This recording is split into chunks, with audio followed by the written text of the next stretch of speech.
बिस्मिल्लाहिर्रहमानिर्रहीम। BPSC exams के हवाले से जो हम 2 टाइप्स के लेक्चर रिकॉर्ड कर रहे हैं, ज़ाहिर है उसमें लेक्चर नंबर 2 है अबाउट शॉर्टकट मेथड्स। इंटीग्रेशन का ही हम एक लेक्चर ऑलरेडी रिकॉर्ड कर चुके हैं। ये इंटीग्रेशन का ही सेकंड लेक्चर है जिसमें हम शॉर्टकट फार्मूले बताने की कोशिश कर रहे हैं। So note the question first.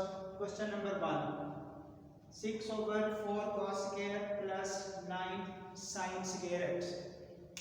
ये बात ज़रा नोटेबल है कि कोशिश यही की जा रही है तरतीब cos और sin की ही रखी जाए ताकि जिस वक्त आप पेपर में बैठे हों वहाँ ये डिस्टर्बेंस ना हो cos पहले है या sin पहले है।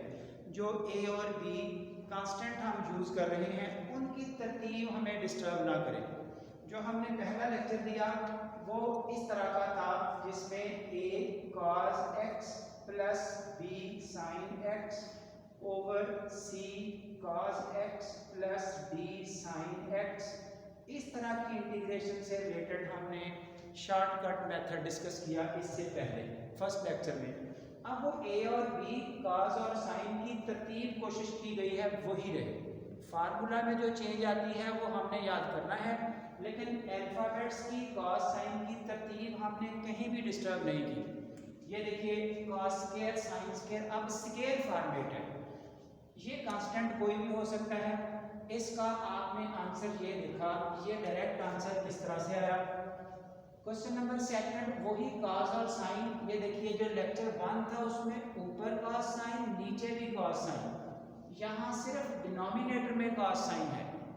अब डिनोमिनेटर का cos और sin अगर यूज करना है, यहाँ कोई भी कांस्टेंट हो तो ये आपको आउटपुट लिख के दिखाई है।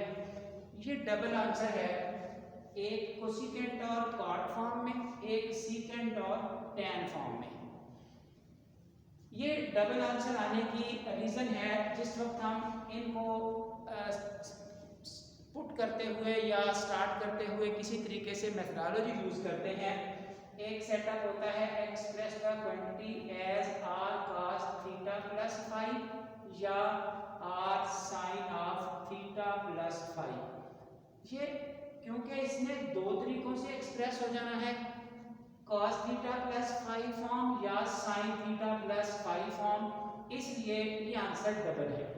ज़ाहिर है हमारी ज़रूरत तो है एक MCQ, उसमें अगर हम एक फार्मूला याद करते हैं एग्जामिनेशन में वो नहीं लिखा जाता, दूसरा आ जाता है, तो उस वक्त हम इसी डिस्टिंक्शन में रहेंगे कि आंसर शायद नन ऑफ दीज है, हालांकि उसका सेकंड वर्जन भी अवेलेबल होगा। और रीज़न आपको दिखा दीजिए कि इसके डबल आंसर्स हैं।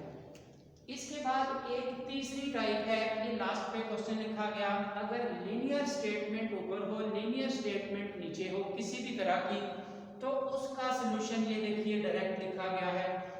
और लास्ट में ये एग्जांपल्स आपने ट्राई करनी है, क्वेश्चंस लिख दिए, इनके आंसर्स लिख दिए, आप हमारे इन शॉर्टकट्स को यूज़ करते हुए ये आंसर हल करेंगे। ये हमारी BSc की और FSc की बुक्स में अवेलेबल क्वेश्चंस हैं।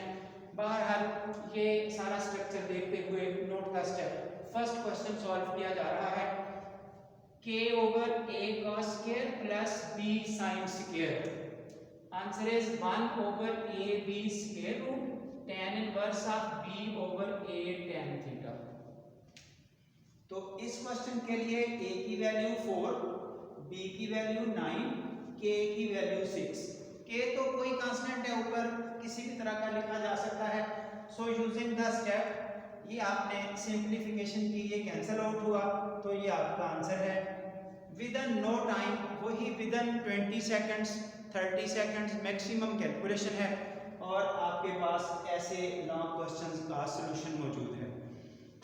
हाँ जी, नेक्स्ट क्वेश्चन नोट करें। अगर हमें a और b सिंगल पावर्स के साथ cos और sin हो तो स्टेटमेंट डबल है। Cosecant x minus tan cot x plus this secant और tan, यानी कि एक ऑप्शन है कोसिकेंट और cot का, सीकेंट और tan का। इसको भी नोट कर सकते हैं, जैसे एक सीकेंट x का इंटीग्रल और कोसिकेंट x का इंटीग्रल का जो फार्मूला होता है इसका सलूशन है log of cosecant x minus cot x और इसका सोल्यूशन है log of secant x plus tan x। ये उसी तरह के ये डबल स्टेटमेंट्स हैं। हाँ जी, अब a और b को नोट कर लें। a square plus b square का रूट कोसिकेंट और कॉट के जस्ट सिंपल फार्मूले हैं। इनको आप ये जो हिंट दिए जा रहे हैं इनके थ्रू आप प्रिपेयर कर सकते हैं, ये शायद दोबारा फिर भूलेंगे नहीं।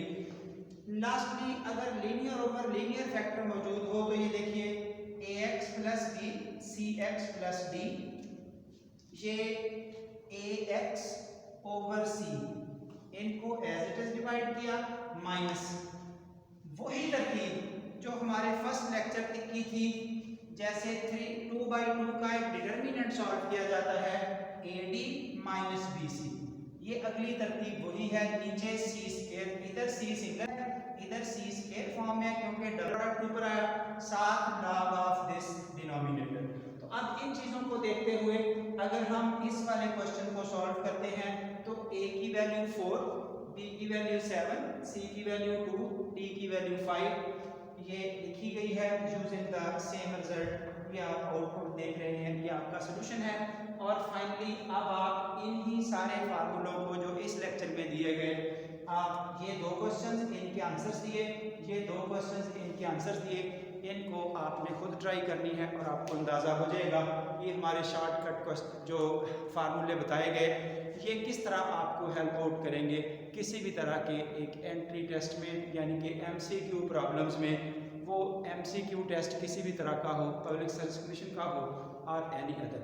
तो इसी तरह से अगर किसी बच्चे को कहीं कोई डिफ़िकल्टी फील होती है, कहीं भी कोई प्रॉब्लम नज़र आ रहा है, तो वाया कमेंट्स हमसे रब्ता कर सकते हैं।